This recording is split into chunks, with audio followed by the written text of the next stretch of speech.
The archivists had perfected the art of historical manipulation for over 10,000 years. Across 17 galaxies, they had rewritten the stories of countless civilizations, erasing inconvenient truths and reshaping narratives to serve their grand design. They called it temporal curation, the noble act of preserving only the most worthy aspects of a species' legacy. When they discovered humanity in 2387, the archivists were initially puzzled. Earth's children had spread across 47 star systems, carrying with them something unprecedented, conflicting versions of their own history. Fascinating, murmured Kethvar, the lead archivist, as his biomechanical tendrils interfaced with Earth's data networks. They document everything, yet agree on nothing. The preliminary scan revealed chaos. Humans recorded their wars from multiple perspectives.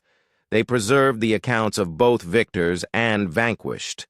Most perplexing of all, they seemed to celebrate their own contradictions, maintaining museums dedicated to their failures alongside monuments to their triumphs. This species is clearly suffering from historical psychosis, declared sub-archivist Rixten. Multiple competing narratives create societal instability. We must cure them. The archivists began their work with characteristic efficiency. They infiltrated human data cores, quantum-encrypted databases, and even the primitive physical books humans still inexplicably cherished. The plan was elegant. Eliminate contradictions, smooth over unpleasant episodes, and craft a single harmonious version of human history that would guide the species toward their proper role in the galactic order. They started with the obvious corrections. The two world wars became a single, global unification event. The Holocaust was reduced to a footnote about population optimization. Colonial atrocities were reframed as cultural exchange programs. Slavery became alternative labor arrangements. But something strange happened. Within days of each edit, humans began restoring the original records, not just from hidden backups, though those existed in abundance, but from memory. Elderly humans who had lived through these events simply started talking, and younger humans frantically recorded their words. Impossible, Kethvar observed, as he watched a 90-year-old woman in Neo-Tokyo dictate her grandmother's stories about the Armenian genocide to a crowded room.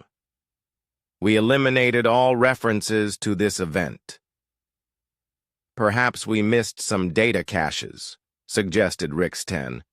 But they hadn't missed anything. The archivists had been thorough to the point of obsession. They had purged military records, academic databases, news archives, and even personal photo collections.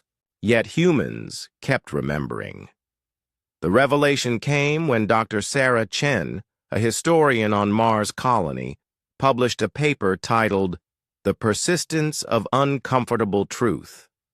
In it, she wrote, "We humans have a peculiar relationship with our history. We don't preserve it because it's beautiful.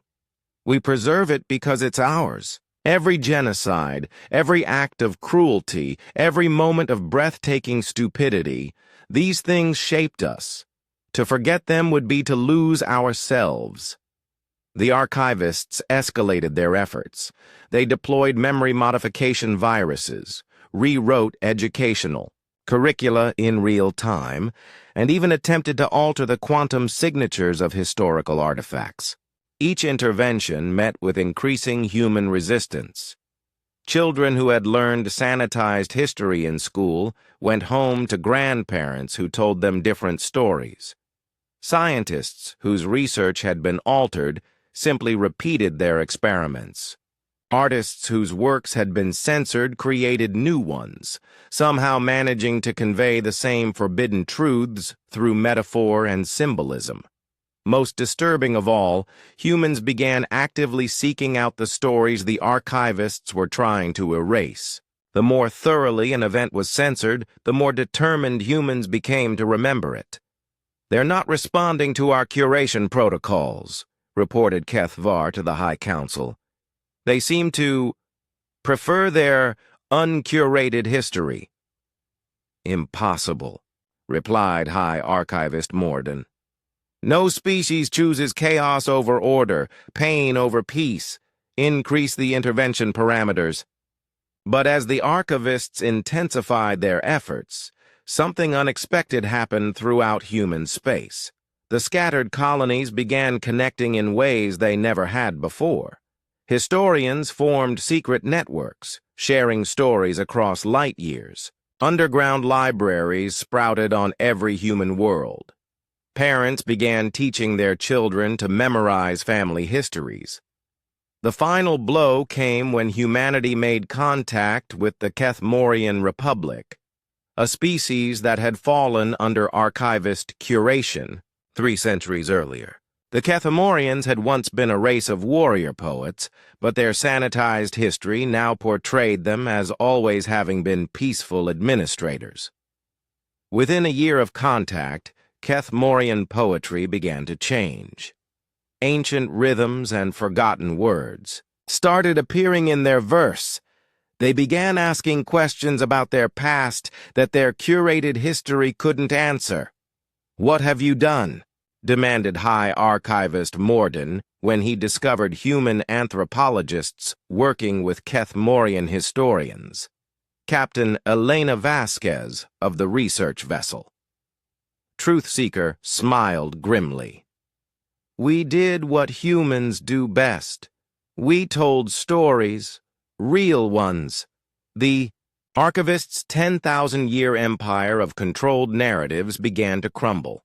Species after species started recovering their authentic histories, aided by human historians who had developed an almost supernatural ability to detect historical manipulation. In desperation, the archivists attempted one final solution. They would erase humanity entirely from the galactic record. If these troublesome creatures had never existed, their dangerous ideas about historical preservation would die with them. But they had underestimated how thoroughly humans had integrated themselves into galactic civilization. Every species they had contacted, every alliance they had formed, every cultural exchange they had participated in, all of it had created an indelible mark on the galaxy's collective memory. When the archivists finished their ultimate edit, they discovered something that filled them with existential horror. The galaxy remembered humanity anyway, not through data or records, but through the stories other species told about them, through the songs alien children sang about human courage, through the museums other civilizations had built to honor human sacrifice. Humanity had taught the galaxy the most dangerous idea of all, that truth, once shared, becomes immortal. The archivists' empire collapsed within a decade. Their pristine, curated histories were replaced by messy, contradictory, gloriously human archives that preserved everything, the beautiful and the terrible, the noble and the shameful. And in the end, when galactic historians wrote about the fall of the archivists, they told the whole truth.